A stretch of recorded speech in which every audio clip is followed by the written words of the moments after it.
essence shimmers within these puddles. Dozens of spider legs protrude from the necks of these puddles.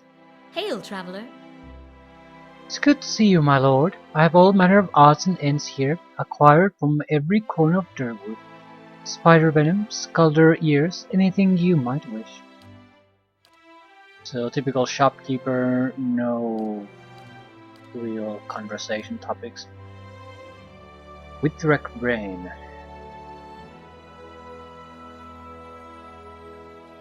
Impressive powers of the mind.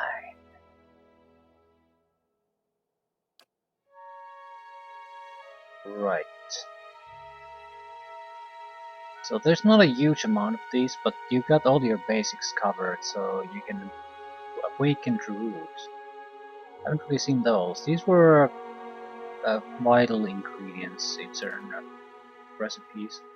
So were Withdrack brains. I'll buy them. I think not dank spores. No, I'll buy dank spores too. I'm sure a new one will appear. How about Drake Claw? No, I didn't expect this place to have it. I was more or less trying to think about what level of items it'll have. Another thing of interest is we cannot sell everything we want here. We need to produce the correct shops if we want to sell certain items. Right. So we need to get all the shops going, I think.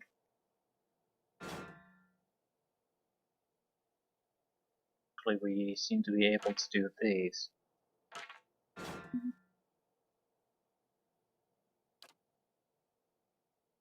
So you can sell from here. What are these worth? 14, 14, 12, 25 for bloodstone. They're not particularly expensive. 150 for an opal. Thanks. 100 for a pearl. 65 for balloon. Per dots. Okay, jewelry can have some value, but other than that, not too much. But you can still make a decent amount of money if you avoid most of the enchanting. I mean, 54 thesauric tongues. That's still half a thousand, and I'm not sure our prices are particularly good anyway.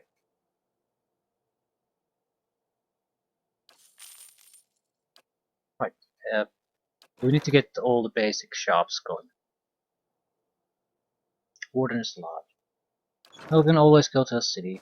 I do want to go to new areas. We have a lot of quests, unless unfinished in the city here.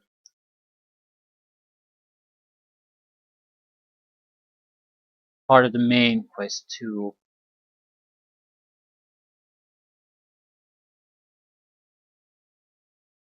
I don't care. We'll move to the other major settlements. See what's there. We have some level Better ups. indeed. Of course.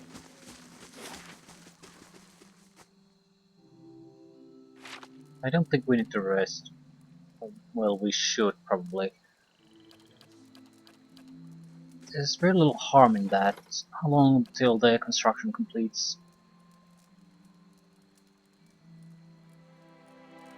Day 17 of it. Oh,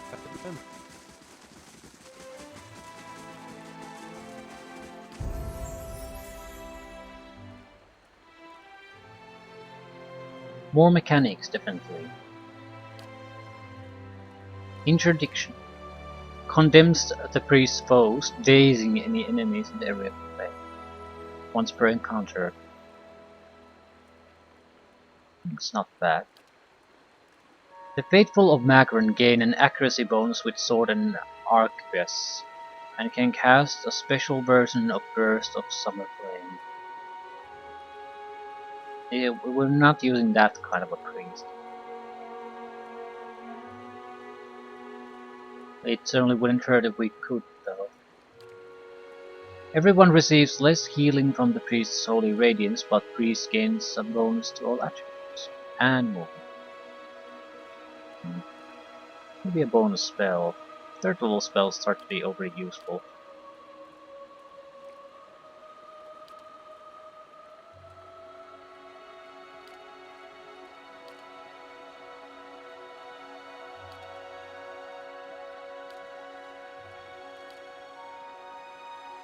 Not taking wand abilities from this. He mostly uses his aura abilities.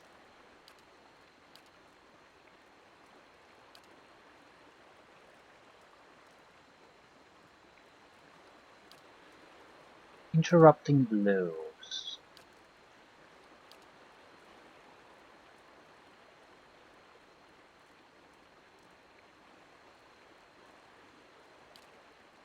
What exactly could we do on this front?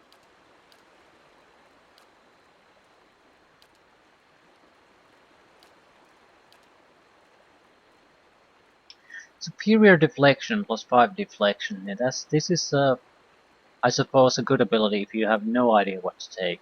Plus 5 deflection is going to be useful for everyone. Less so for mages, I suppose, because your deflection is always going to suck, but even then they can boost it when you need it. So I don't know. I don't know what to take. Maybe just a bonus spell. There's nothing particularly bad about them. Grunts lesser burst of summer flame. What exactly does this do? 22 to 34 burn damage. Accuracy plus 10 against reflex.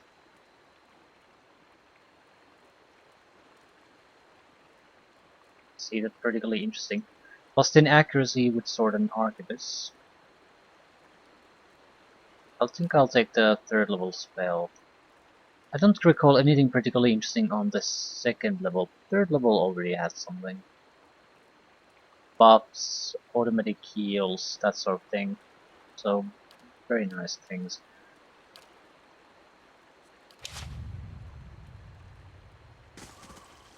What?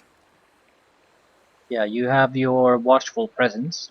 Blesses allies with the aid of a sympathetic soul, releasing a healing effect when the endurance is low. Some attacks, some heals, warding seals, resistance against restraint, some debuffs. No, this thing raises hits to criticals. Debuffs, right? So this is a quite a solid level. Extra spell there, certainly welcome.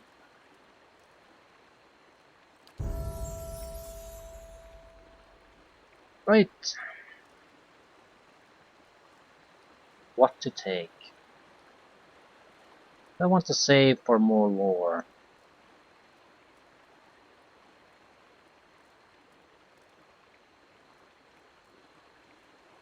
Maybe.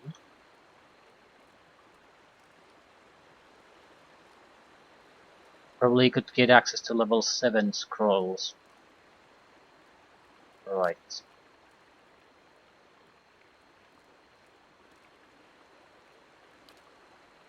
Arcane Reflection. Eldritch Aim. Plus 15 accuracy for the caster. This could be good if you start the fight with this. Add some kind of a buff from the priest that basically turns hits to criticals. You might be able to cause some kind of nasty things. Someone has to take this.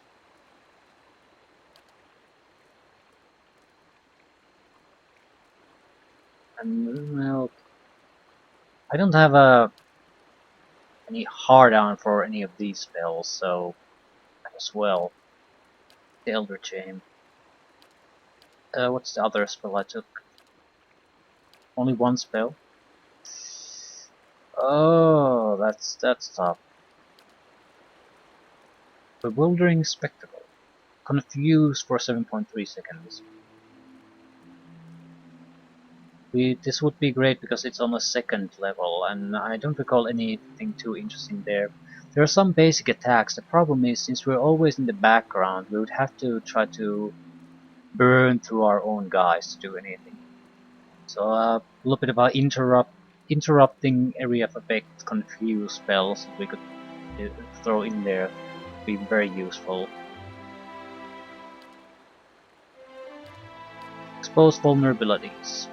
-5 damage reduction, -10 deflection, -10 concentration, and it's lasts 30 seconds. It's wheel.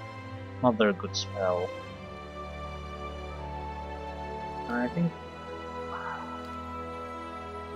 was 15% of hits convert to criticals for 65 seconds.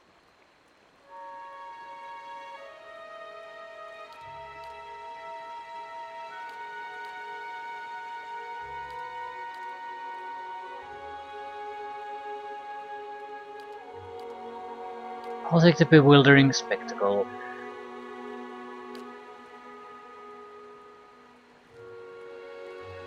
Arcane Veil was 50 deflection for 40.5 seconds. The good thing about this is it would be instant. So if someone gets past our melee barriers, we could just snap it on, and we have a reasonable chance of surviving that 14.5 seconds until someone has some time to cast something or react to it in some other way. Bonus spell slots would certainly not be a bad idea either. Also take offensive capabilities. Penetrating shots. Less speed, more damage, resistance bypass. Not sure if that's worth it. Because you're always guaranteed to do some damage, and attack speed negatives maybe in some situations.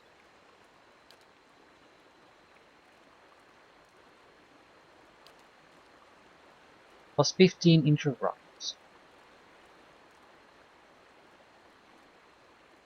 I don't even recall how this is calculated. 1 to 100 roll at interrupt has to be higher than the concentration.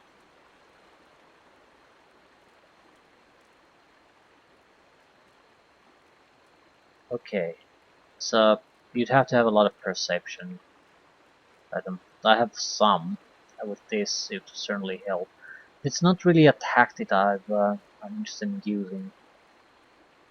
It would still help. There's no getting around that.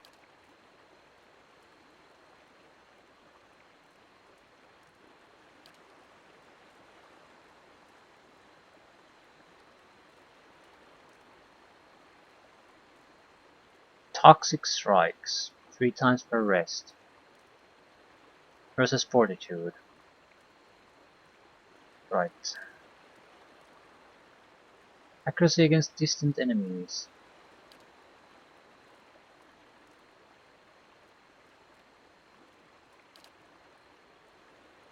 Ah, right. Shoot and run. Not really useful.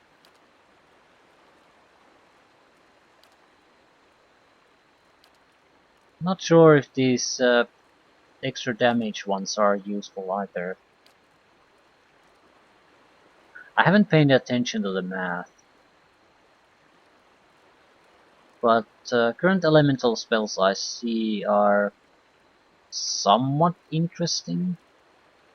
But especially on certain front like the lightning, you have like a single spell.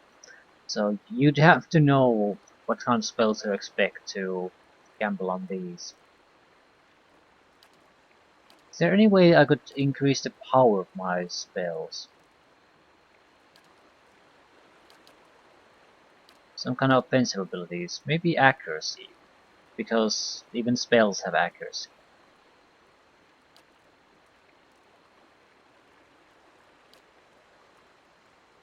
Okay, increases damage done by implements, wand scepters and rods, but does a small raw damage to the wielder.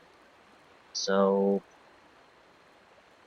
25% damage, 3 raw damage, to self when attacking with opponents. It's spellcasting seems to be more important than the wands.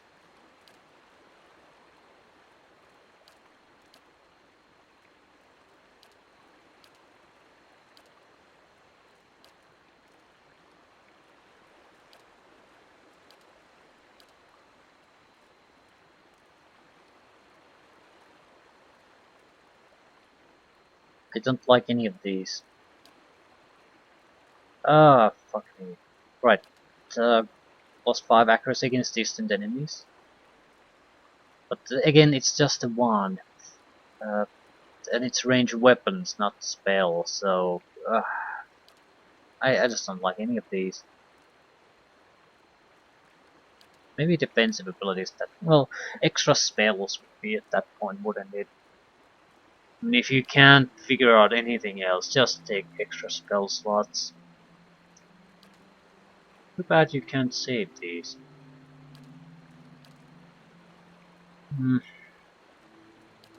Anything in utility from quick slot, item slots. Move speed, defense when disengaging. Weapon slots. Minus 25% range recovery when moving, but we don't really do that.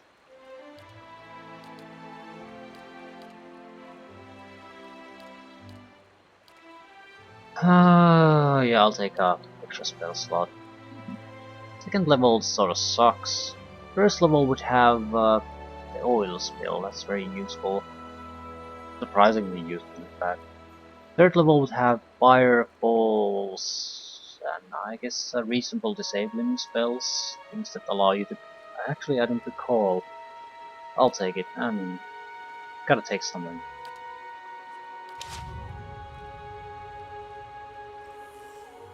Okay, what do we have on the third level? Well, the bounding missiles are sort of using, and the delay of motion is very useful. Minus 30% attack speed for 20 seconds. Certainly. It affects most guys that rely heavily on melee or physical attacks in general. All right, so then. it's useful. Hmm? That said, do we have anything else in the third? Faculty of motion, displaced image, cracking a bolt.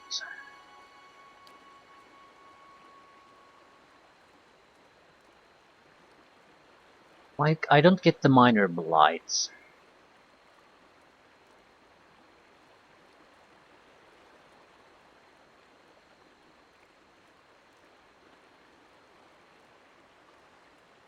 How much damage does it take?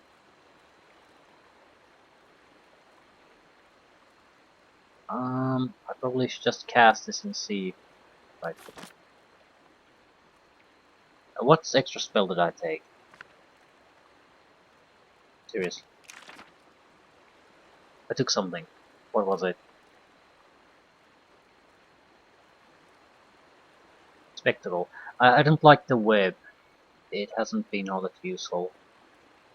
It does go against fortitude. Take the... No? I'd rather get rid of one of these. Right.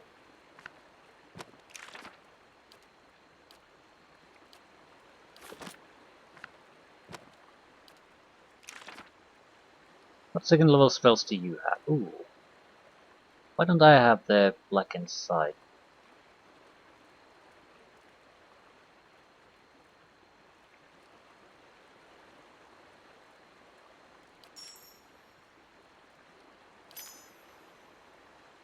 I should have it. I probably do have it. Yep. Will. Okay, against will. It's fortitude against reflex against fortitude. Uh, hmm. Will seems to be the strongest out of these. Blinded is very good anyway. Why exactly do I have the others? Well, you gotta make some choices. Hey.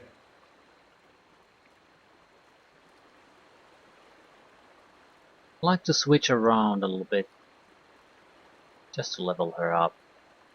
Bet she's, well, at least level 7 at this point if he's getting anything. Busy with steel stones, so no, we're not gonna take her. Dyrford village, that's our goal. We'll go up to Twin Elms.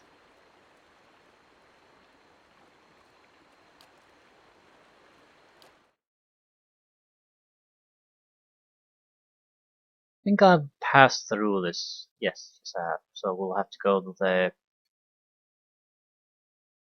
eastern pathway. On that pathway there should be abandoned house and rogues in there. We have a quest. I suppose I'll just move past that. It's more important to reach the city itself. There are options there. Aeon was, yeah, and they're trying to pay me money again.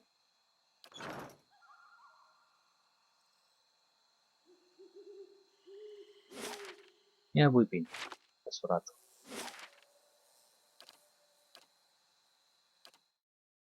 2 hours.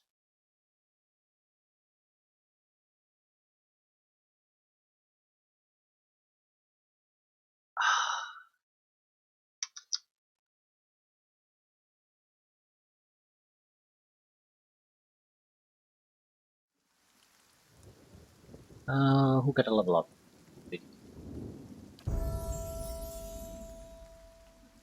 Athletics, sure. Bonus knockdown. Very defender. +5 all defenses except deflection. +2 enemies engaged. -5 deflection. That's not a bad thing. You could resist the confusions, dominations, and that a little bit more likely. At the same time, +5 deflection. This guy is all about defenses and deflection, so I don't see why I wouldn't take that. Yeah.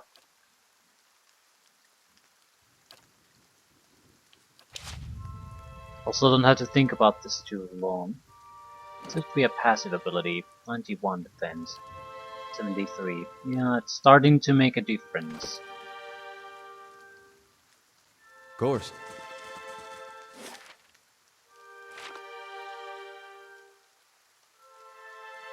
Hey.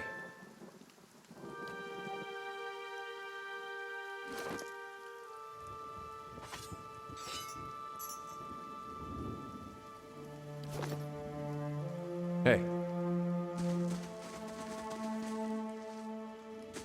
I shall be quiet as a calm sea, which is not very quiet.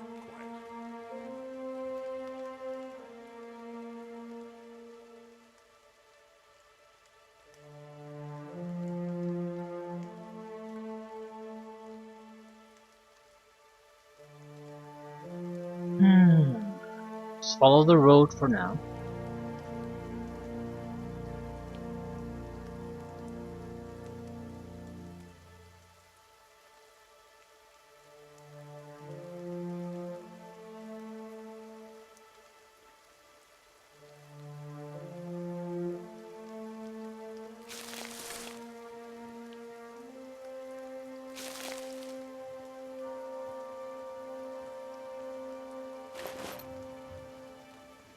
Wingtail, Adra, and some copper.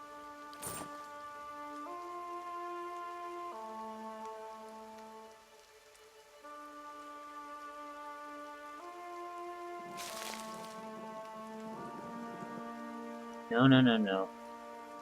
Stay on target. We have all the time in the world to explore things further later on.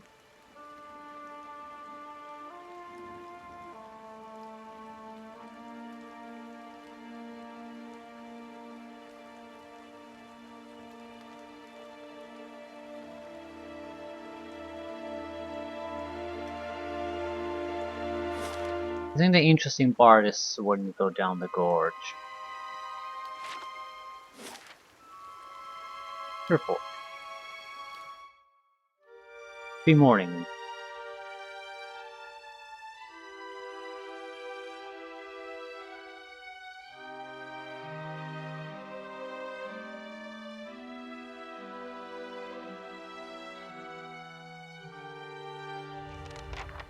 Find someone in town who knows about the ruins.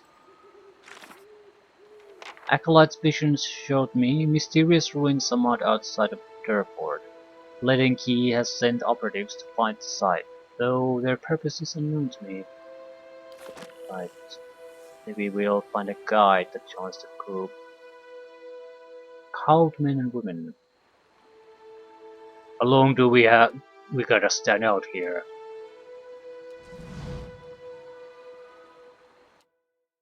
Until we find her, so please keep your eyes peeled.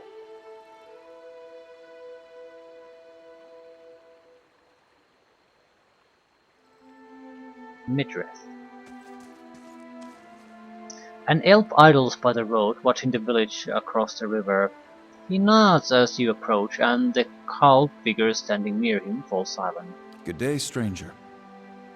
Greetings, friend. A slow smile forms as he eyes you.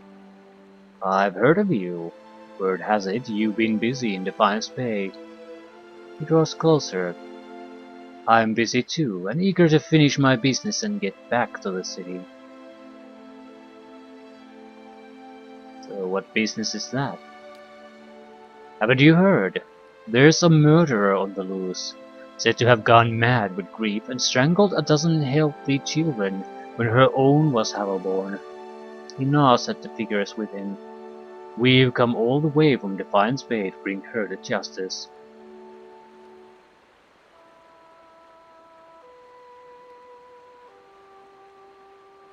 So why are you standing around here? He nods across the river. She's hiding out in the village. We'd go in after her ourselves, but the problem is, she knows our faces. There's no telling what she'd do if she saw us coming, and we'd like to avoid any further unnecessary bloodshed. He leans closer. Her name's Nifri. She's an Orlan. We want to get her out of town so that we can deal with her cleanly. She knows we're looking for her, but if someone were to convince her that it's safe to leave, if she's a mass murderer, why didn't the Duke send the Crucible Knights after her? The powers that be want to keep things quiet, for obvious reasons. Better not to cause a fuss, and certainly better not to startle her into doing something drastic. I suppose I could draw her out. I don't recall seeing any wanted posters for her either, so it's a questionable job. She's certainly then not a known mass murderer. He nods. She won't know you. It will be simple. Questions.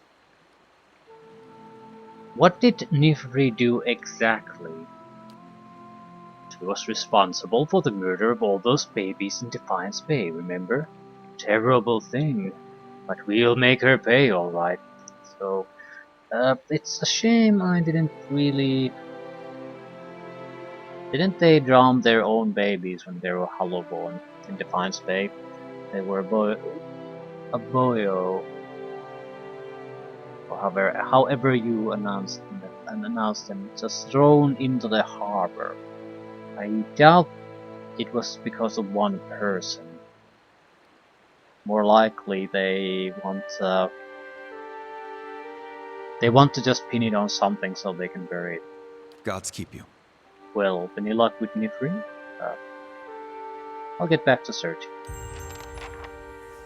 I have my doubts about it. Let's just say it that way. I'm certainly not going to just cause trouble for some random woman.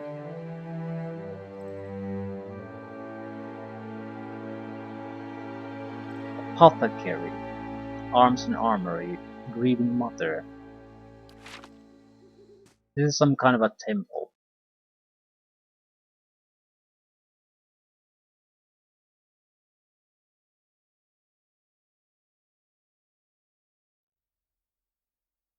Ooh, more level ups.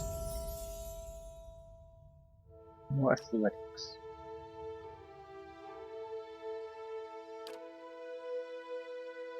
Creature Lay on Hands.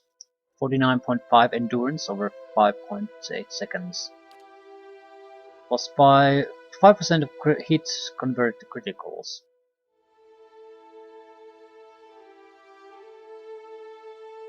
We already have this on.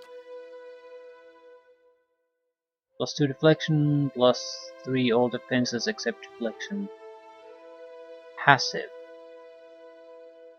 Effect Self, plus 5 deflection, plus 10 all defenses except deflection.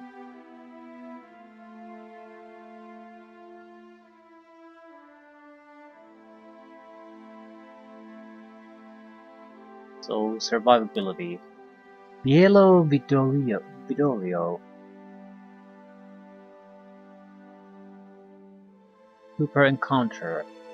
Full attack, accuracy and deflection, plus 50% damage as burn, plus 20 accuracy. Allied area of effect, plus 20% attack speed for 7 seconds.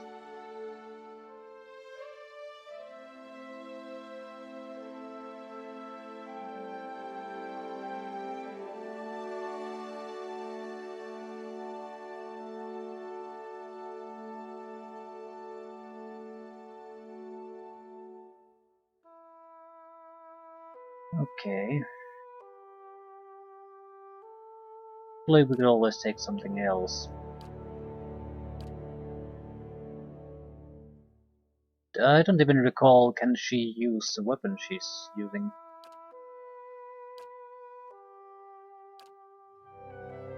Probably yes.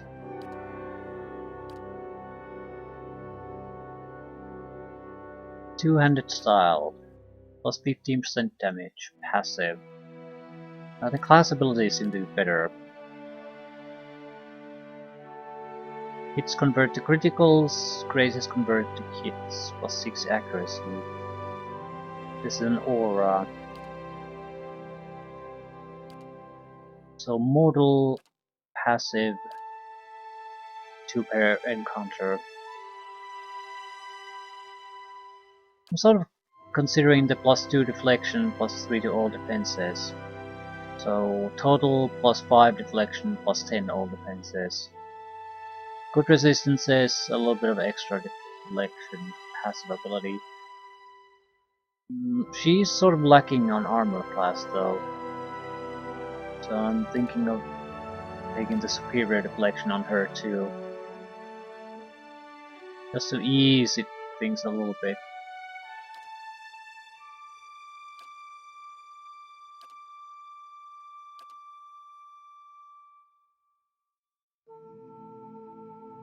I think I'll take critical focus. Plus 5% of hits convert to criticals.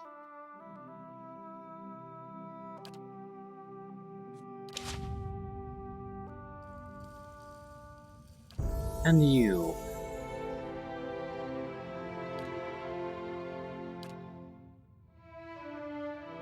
Single new spell. Eldritch. Maybe expose vulnerabilities.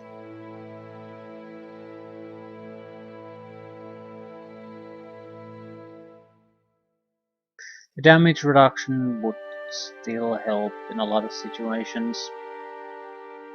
Everyone has damage reduction at this point. Sickened and terrified.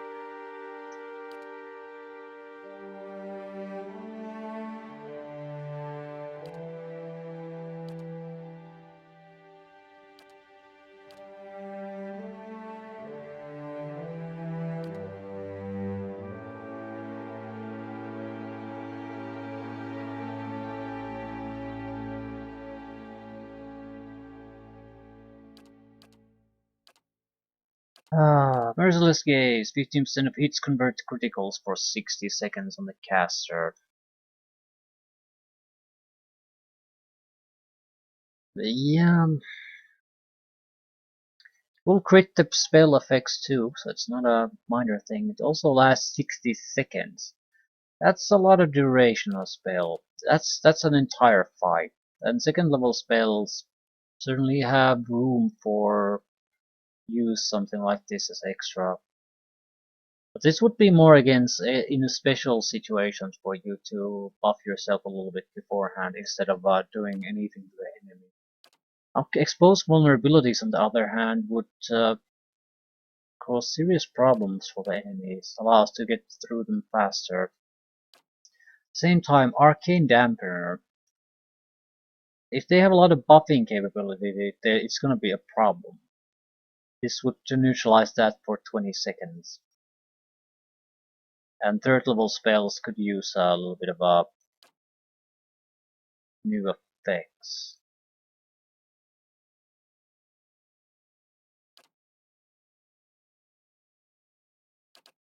I don't think we've encountered a dangerous self buffer yet.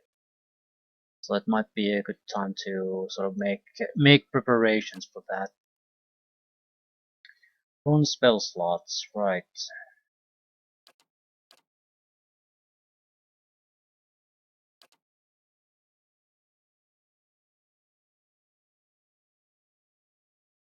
Uh,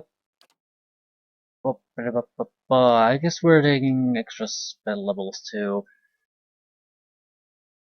Third level is looking to be fairly interesting, and we gotta take something. I'm not a huge fan of Arcane Veil.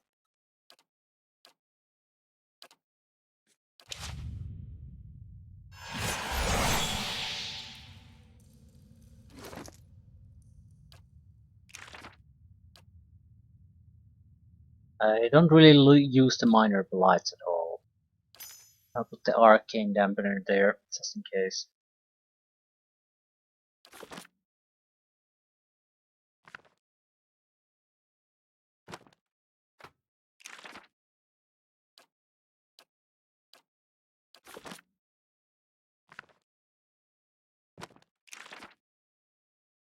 Oops.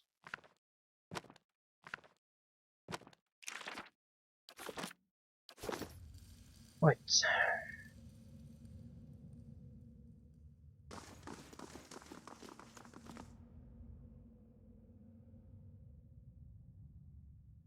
Flames dance amid scattered offerings. Keys, coins, and the tiny skulls of birds and mice are mired in the melted and hardened wax. Spoke Beardmore. No one trusts me with anything more than lighting candles. Out with you! I already told you what... I'm sorry. I thought you were one of those ruffians. Poor fellow. That looks painful. Kana frowns, his brows knitting. It's a sorry deed, striking a priest. How may I help you? Hmm. Harbinger of Beardmore has a black eye. What happened? I never saw their faces. Strange hooded men asking about those ruins. Cleoban Relag. Most of the brigands who come through here asking about the ruins are looking for a few ancient trinkets. But these people knew the name, and they were in a hurry. They wanted to know where Cleoban Relag was. I tried to keep it from them, but I couldn't hold out forever. I don't know what they were up to, but it can't be good. Arth looks at you frowning. That does sound like the leaden key, doesn't it? The old priest nods politely. Is there something else I can help you with? Uh, can you help me find the ruins? The Glanfathan tribe that guards the ruins will kill anyone who trespasses there. And they'll retaliate against us, too, if history is any indication. We've had too many fortune seekers stir up trouble of late. If I'm to tell you, I'll need to know your reason for wanting to go.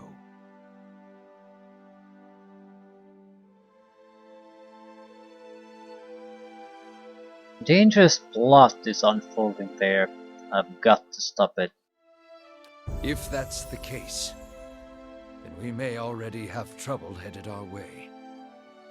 I'll have to take you at your word. You'll find Cleoban Relag here. Whatever trouble you find there, please end it quietly and try to stay out of the ruins. Okay, tell me more about Dyrford.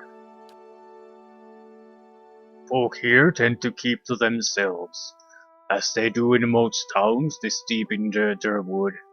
They're suspicious of travelers, but with all the brigands and refugees moving through the area, who can blame them? Yeah, this is a temple of Berath. What can you tell me about Berath?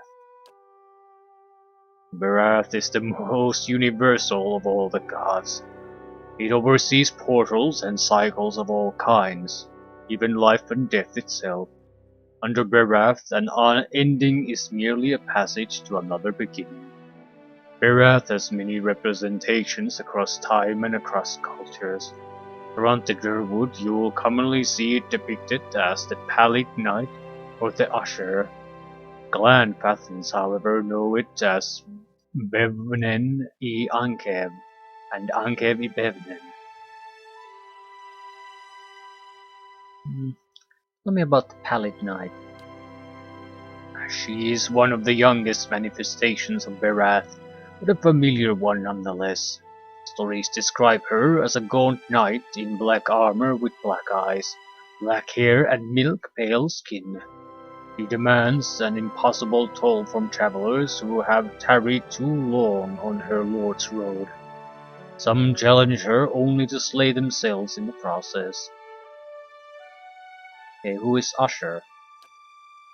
Kids have written stories, songs and poems about the Usher for centuries.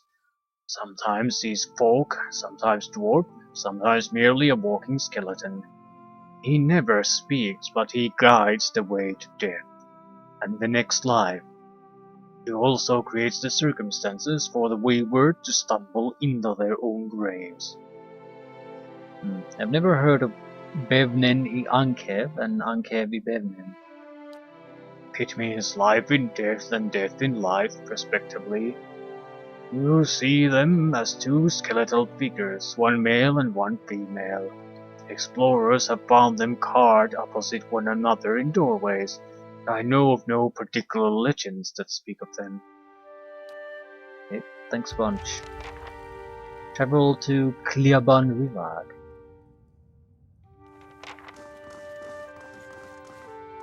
Well,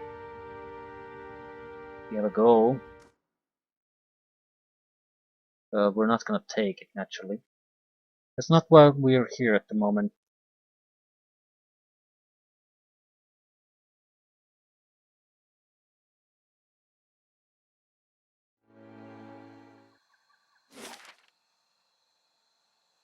Durance, do you take anything seriously? Or is the entire world just a setup for your idiotic punchlines?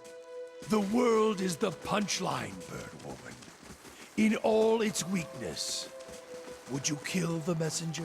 If he were as annoying as you, I'd consider it.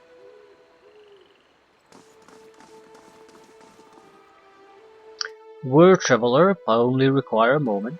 Good day to you. House Harron Guard. The guard gives you an appraising eye.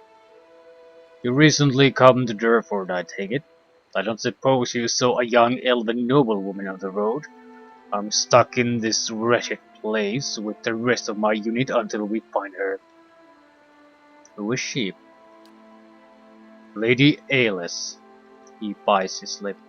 She's the daughter of Lord Nestor Harron. She's gone missing. Perhaps you could go speak with Lord Harron at the inn.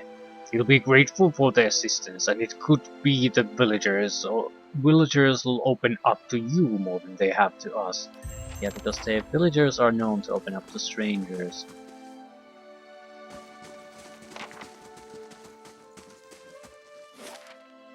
Well, it doesn't hurt to try, does it? Just a mill. Not sure why we're going in there.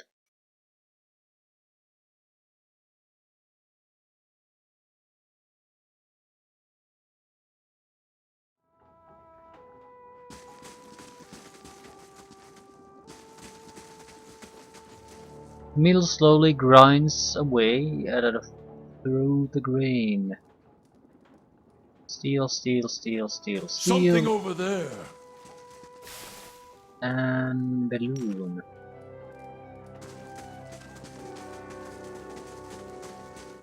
Right.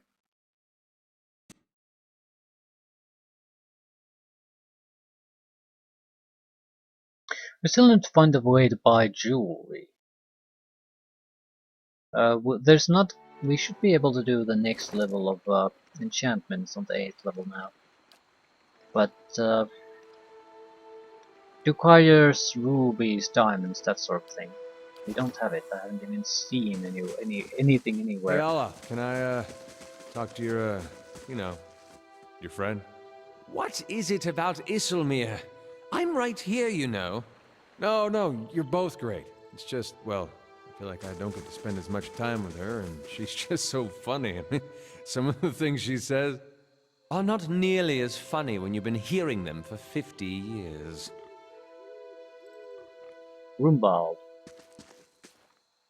A man paces angrily in front of a wrecked animal pen. His sun-weathered face twisted with ire. He's so wrapped up in his fury that he doesn't seem to notice you.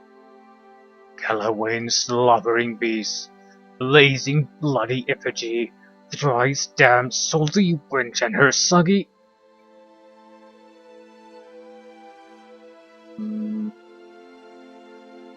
yeah, that's probably not the best way to pray to the gods.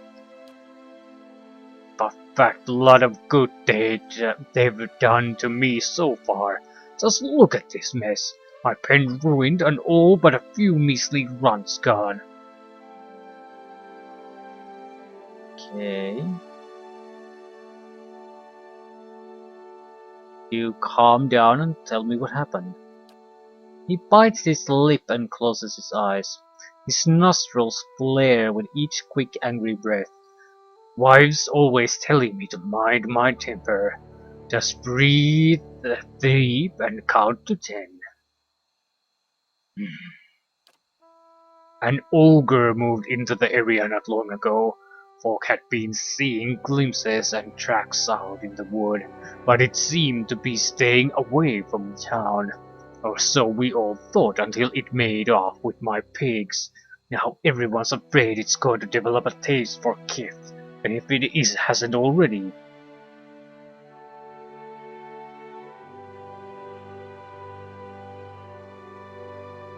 Did you see the ogre take the pigs? What else would have destroyed my pen and made off with my herd? And at the same time the rest of the village is seeing a 10-foot monster in the forest?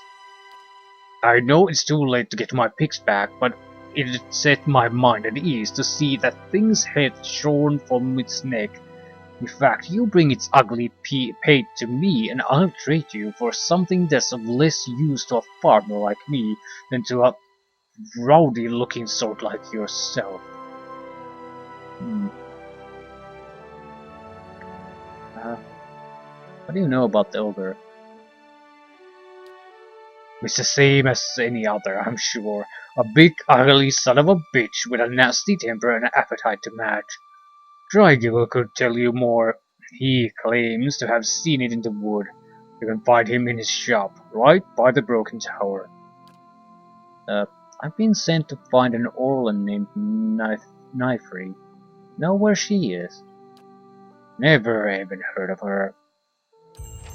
Well, either they're lying or she's not a local.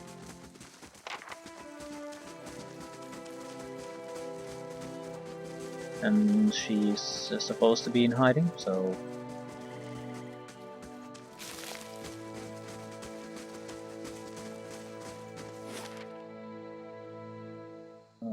so technically we came north. Right. I think we might have a passage north. And how the hell are you supposed to go to Twin Elms? Maybe Stormwall Gorge heads south. Right. Let me think about that.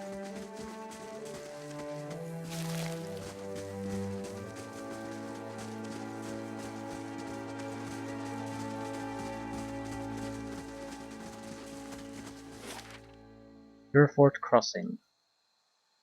Well, it's definitely going toward the ruins. That's not where we want to go. It could continue here, but it sort of looks like the road to Twin Elms goes through the gorge.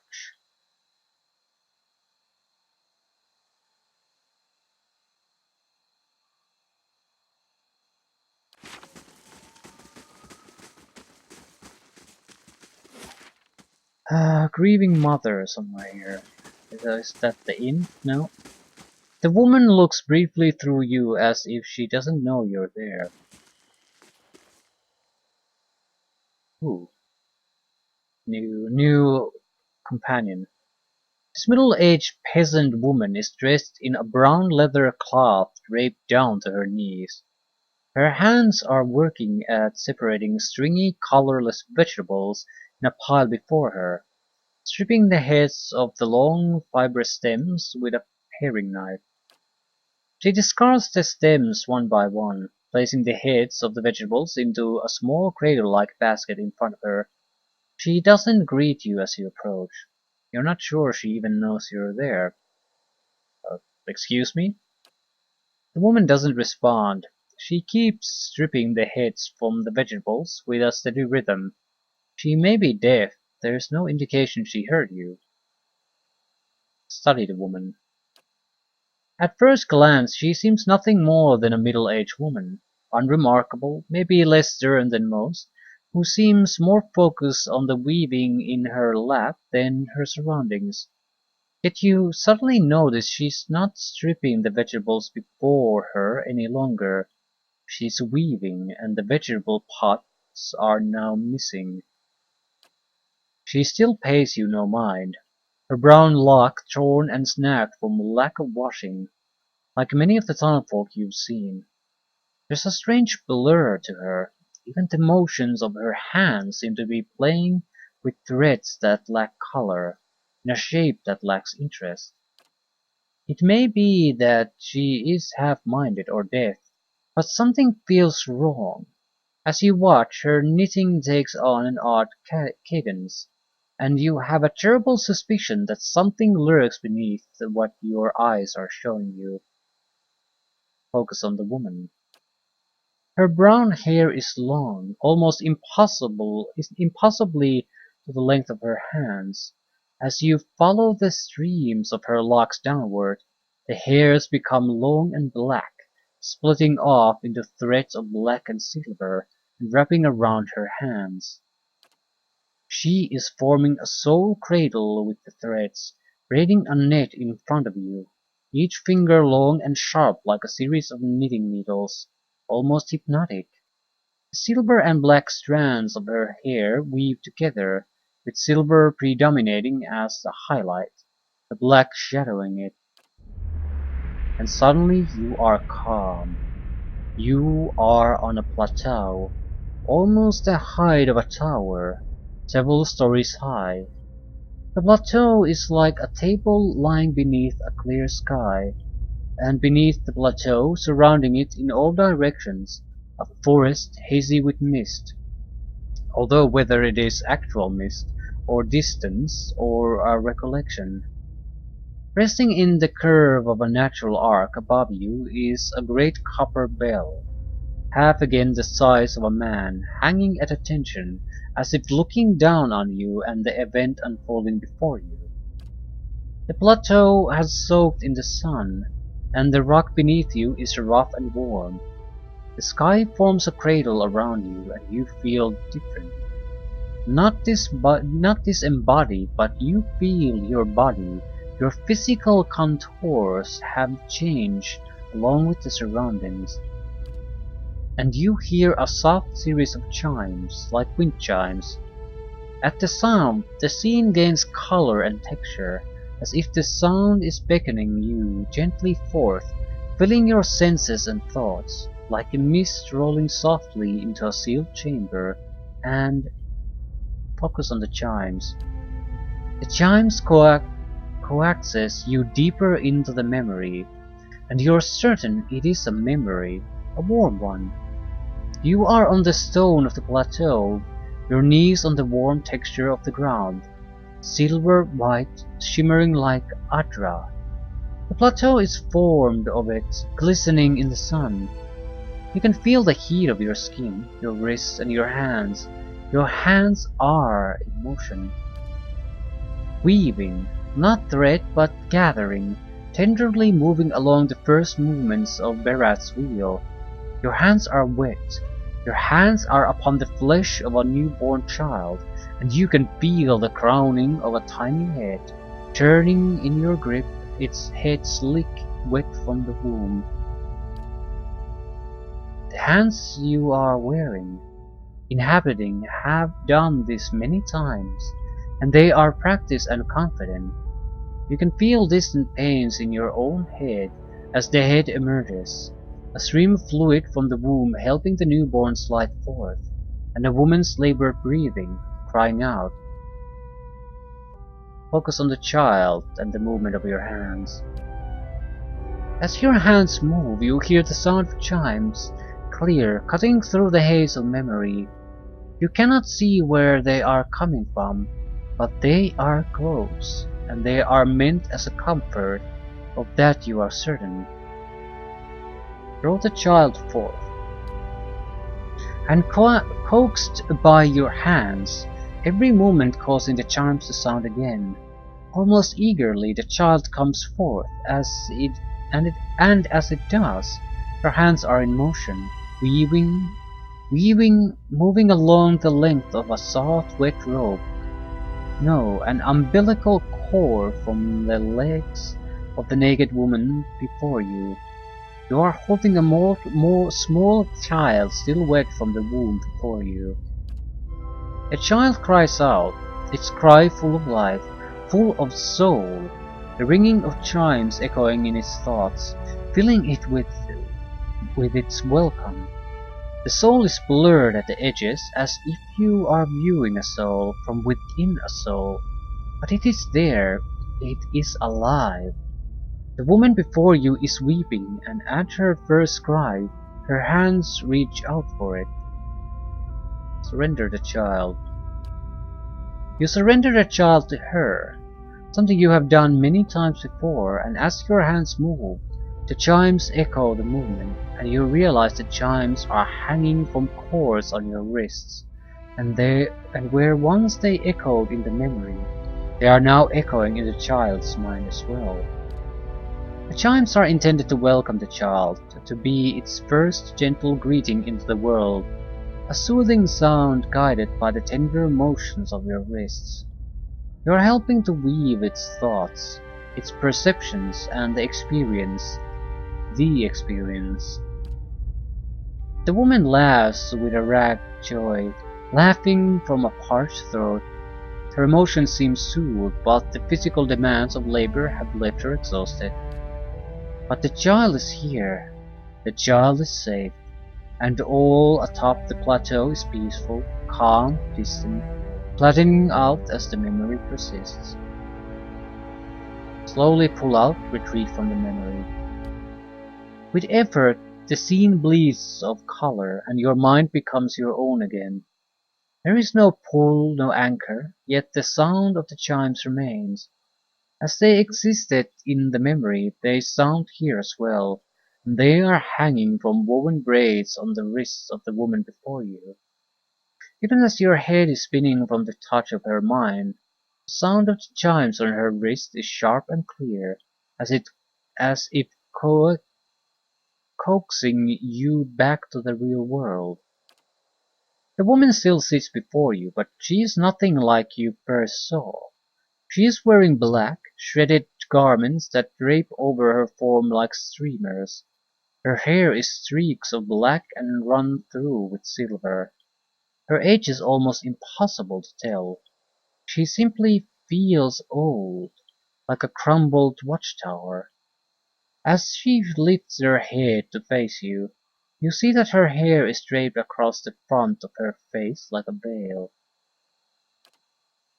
What you first saw of her was a mental glamour of some sort, unconscious, and you realize what you see is not what the world sees. You are perhaps the first to see her true self. Still, you don't sense a threat in the realization. If anything, you feel a sense of relief from the figure. You can hear her thoughts, and she is glad to at last be seen. Who are you? I am seen, but the eyes of others do not remember. You were the first to see me as I am, the call stripped aside. There's a light touch on your mind, caress, and her left hand mirrors the motion of the touch, reaching up the air between you. You hear the chime on her wrist sound softly. Her hand moves as if pantomiming, resting on your cheek at a distance, and she speaks softly and slowly. Your memories. A cadence of wheels on a caravan track. Fever. Questions by running water. Violence in a night's campfire. Arrows in the dark. And fleeing. Falling rock and cracking stone. And a storm. The storm. The storm that brushed you. Did its screaming wake you from your mind's cradle? Your memory of it is painful.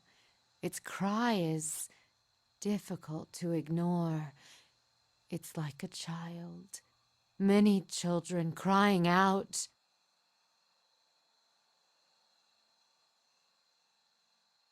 Hmm. I encountered a bivouac, yes, and it did something to me. Her hand withdraws shyly, the chime sounding softly once again. The woman stands uncertainly as if she has been sitting for some time, or is too weak to bear her own weight. You notice her cheekbones are tight, her face gaunt, yet while her stance is weak she seems determined to stand before you. You are able to see me. It's almost a question. You suddenly realize she doesn't seem to know what you saw when you looked at her. The image on the plateau. Yet the image was so clear, so sharp. You're surprised she didn't feel you there. To see me is a rare gift. A watcher's gift.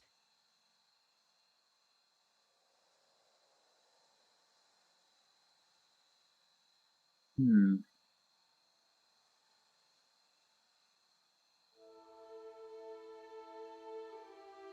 I've never been able to do that with a living person, except with you.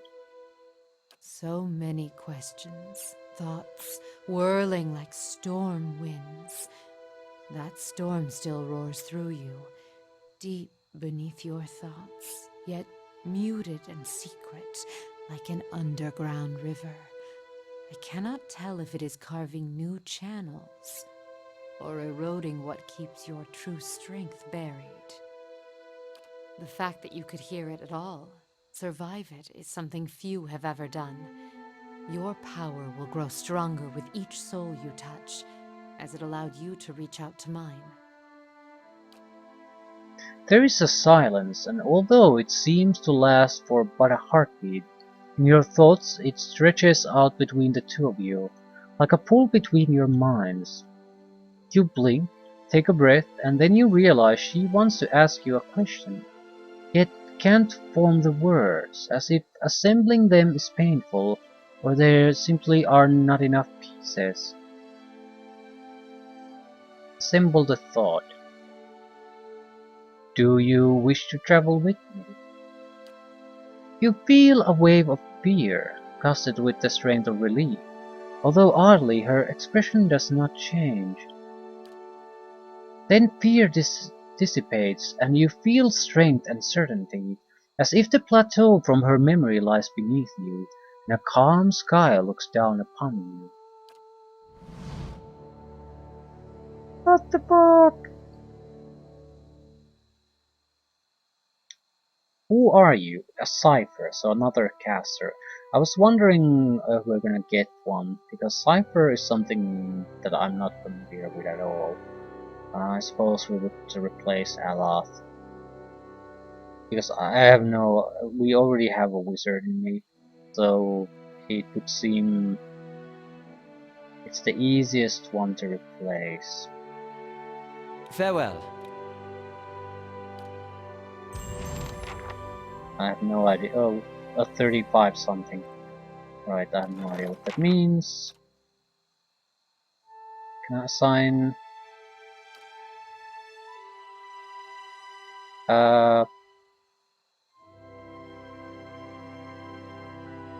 Yeah, that's what happened the last time. And it basically failed the entire thing. I'm gonna load. We'll have to go through the dialogue again. Can't be helped.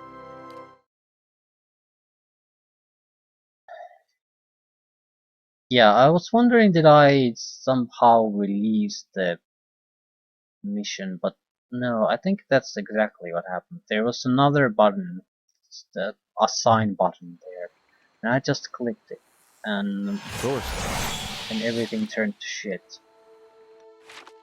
Can I talk to the pig man here? I probably not.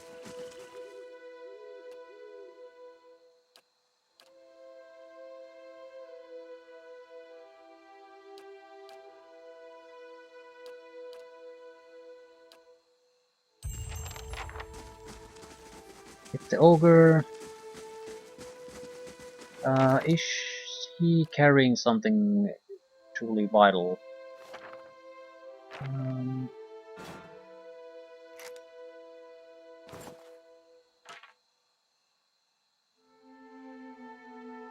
I have no idea what to.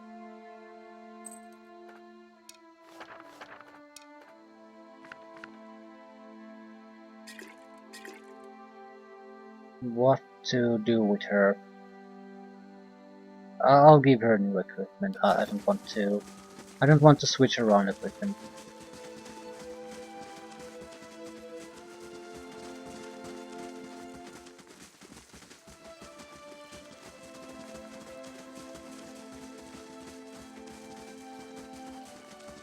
Right.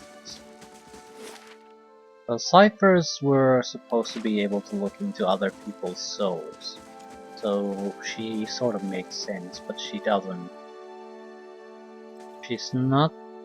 She's not just a cipher.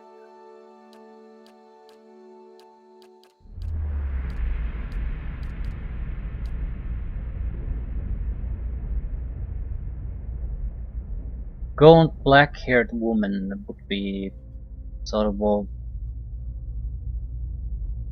one of the descriptions of the aspects of a god. She might not be that. Might be a coincidence or a intentional misdirection. It wouldn't really matter anyway. Uh, I am seeing the storm that brushed you. To I'm see still me as a choosing rare all the gift. same So options. Farewell. Save! Now let's look at this option again. Yeah, I think it's it's really a recall. However, it appears as some kind of a other button from time to time. That's the problem.